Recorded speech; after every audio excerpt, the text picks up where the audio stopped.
আচার পছন্দ করে না এরকম মেয়ে মানুষ খুবই কম আছে। তবে আমার মনে হয় আচার দেখলে প্রত্যেক ছেলে মানুষ মেয়ে মানুষ সবারই জিভে পানি চলে আসে। হ্যালো বন্ধুরা, আসসালামু আলাইকুম। আশা করি আপনারা সবাই ভালো আছেন। আল্লাহর রহমতে আমরা সবাই ভালো আছি। প্রতি বছরই বড়ুর আচার বানাই, বড় সিজনে বড়ুর আচার বানাবো না তা কি হয়? এবছর আবার আমার ভাইয়ের শ্বশুরের কাছ থেকে আমার বোনের বাড়ি থেকে বড়ি পাইছি। এগুলো আবার আইনা শুকাইয়া রেখে দিয়েছি আচার বানানোর জন্য। একটা সময় ছিল আমিও কোনো কিছু পারতাম না, এখন আবার করতে করতে শিখে গেছি। কারণ বিয়ের আগের সময়টা ছিল লেখাপড়া খেলাধুলা, তখন তো আর কাজকর্মে বসতাম না, এখন তো করতে করতে শিখে গেছি।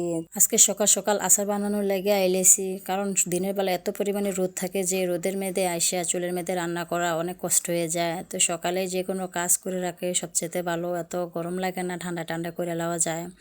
তো আচার বানানোর জন্য আমি পাঁচফোড়ন আর শুকনো মরিচ আলাদা আলাদা করে টাইলা নিছি। এগুলো আবার ব্লান্ডারে আমি গুঁড়ি করে নিয়ে নিছি। শুকনো মরিচটি আলাদা, পাঁচফোড়নটি আলাদা। আর এই যে বড়িগুলো আমার সবগুলো বড়ি আবার দেই নাই, কারণ বড়ির আচার আবার অনেকদিন থাকে না। তো অল্প অল্প করে দুইবারে বানালে আবার আচারটি আবার অনেকদিন যায়। তাই আমি আবার বড়িগুলা ভালো করে শুকিয়ে নিয়ে নিছি। ভালো করে শুকিয়ে রাখলে অনেকদিন পর্যন্ত থাকে।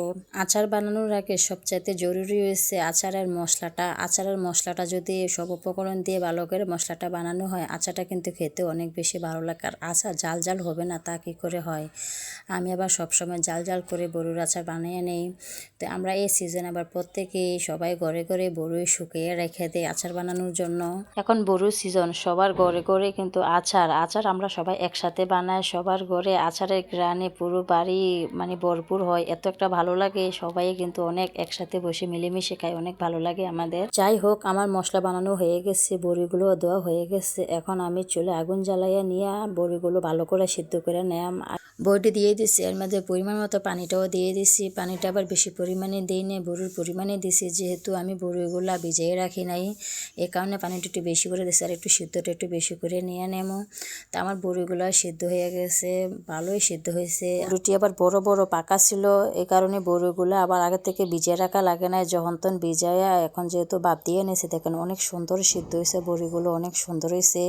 এই কারণে আমি আগের থেকে বড়িগুলো ভিজিয়ে রাখি নাই।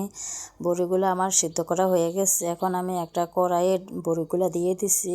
আমি এখানে বড়ির মধ্যে কোনো ধরনের তেল দিতাম না। অনেকে অনেকভাবে আচার বানায়, আজকে আমি একটু ভিন্ন স্বাদে বানাম। প্রত্যেক বছর যদি একই রকম আমি আচার বানাই কী করে হয়? এই কারণে আজকের বড়ির আচারটা একটু অন্যরকম করে বানাইতেছি। এখানে আমি বড়ির সাথে চিনিগুলা দিয়ে দিছি। চিনিগুলো আবার বড়ির সাথে জালে জালে একটু সিদ্ধ হয়ে নিব, একটু কষানো হইব। বড়ির ভিতরে চিনির পুরটাও যাইব, অনেক ভালো হবে। এই কারণে আমি বড়িগুলো এভাবে বানাইতেছি। আর সাথে আমি একটু পরিমাণ মতো নুন দিয়ে দিছি, ভালো করে নেড়েছি। অনেকক্ষণ জাল দেওয়ার পরে বড়ির আচারটা মোটামুটি হয়ে গেছে। মাটির চুলার মধ্যে বড়ির আচার বানালে একটা সুবিধা কি, অনেকক্ষণ বসায় রাখা যায়। বড়ির আচারটা আবার অনেক শুকনো হয়ে যায়, ভিতরে যা পানি আছে পানিটাও শুকিয়ে যায়।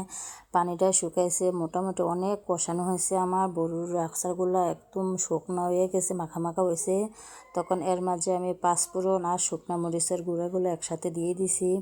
এখন ভালো করে নাইড়া চাড়া কিছুক্ষণ জাল করবো। বড়ির আচার বানালে যত শুকনো হবে তত কিন্তু বড়ির আচারটা খেতে ভালো হইব। আমি এরকমভাবে বড়ির আচারটা বানাইছি যে শুকনা জর্জরে। আমার আচারটা এত পরিমাণে শুকনো হয়েছে যে নিচেই পড়তেছেন, এত মাখা মাখা হয়েছে। এই মুহূর্তে আমি আচারটা নামিয়ে নিছি, কারণ আমার আচারটা আমার হয়ে গেছে। আর বেশিক্ষণ রাখলে আবার আচারটা পুড়ে যাবে, তখন আর খেতে ভালো লাগবে না। কালারটা কিন্তু মাশাআল্লাহ অনেক সুন্দর হয়েছে। ডিব্বাটা রেখে দিয়েছি, আমরা পরে খামো। আর এটা হচ্ছে সবাইকে নিয়ে একসাথে খামো। আজ এই পর্যন্ত, ভালো থাকবেন, আল্লাহ হাফেজ।